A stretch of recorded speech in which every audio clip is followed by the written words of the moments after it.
वह बहुत छोटी थी, लेकिन उसकी मेहनत बहुत बड़ी थी। दिन हो या रात, धूप हो या बारिश, चींटी लगातार चलती रहती।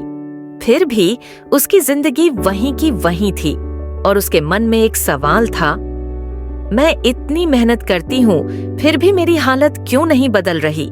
एक पेड़ के नीचे चींटियों की एक बस्ती थी और उसी बस्ती में एक छोटी सी चींटी रहती थी जो दिन रात मेहनत करती थी। धूप हो या बारिश, वह लगातार दाने उठाकर अपने घर तक ले जाती थी। बाकी चींटियां उसे देखकर कहती थीं कि यह सबसे ज्यादा मेहनती है, लेकिन समस्या यह थी कि उसकी जिंदगी में कुछ भी नहीं बदल रहा था।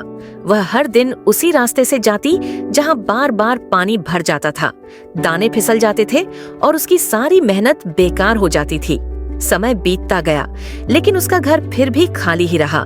एक शाम बहुत थककर वह एक पत्ते पर बैठ गई और पहली बार उसके मन में सवाल आया कि क्या मेरी मेहनत कम है या मैं गलत जगह मेहनत कर रही हूँ। तभी दूसरी चींटियां उसे ताने देने लगी कि देखो, वो चींटी कम काम करती है, फिर भी आगे बढ़ गई और तू दिन रात मेहनत करके भी वहीं अटकी हुई है। उसी समय एक बूढ़ी और अनुभवी चींटी वहां आई और उसने पूछा कि तू इतनी उदास क्यों है। छोटी चींटी ने अपना पूरा दुख बता दिया। बूढ़ी चींटी मुस्कुराई और बोली, मेहनत अच्छी बात है, लेकिन क्या तू सही रास्ता चुन रही है। फिर वह उसे थोड़ा ऊंचे और सुरक्षित रास्ते पर ले गई जहां पानी नहीं था और खतरा कम था।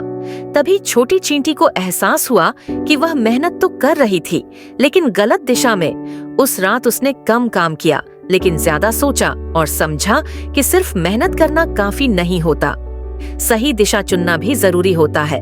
अगले दिन से उसने नया रास्ता चुना।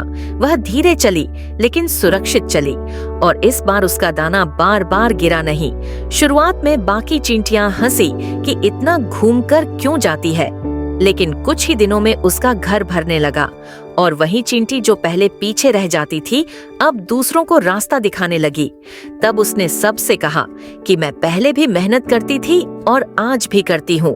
फर्क सिर्फ इतना है कि अब मेरी मेहनत सही दिशा में है।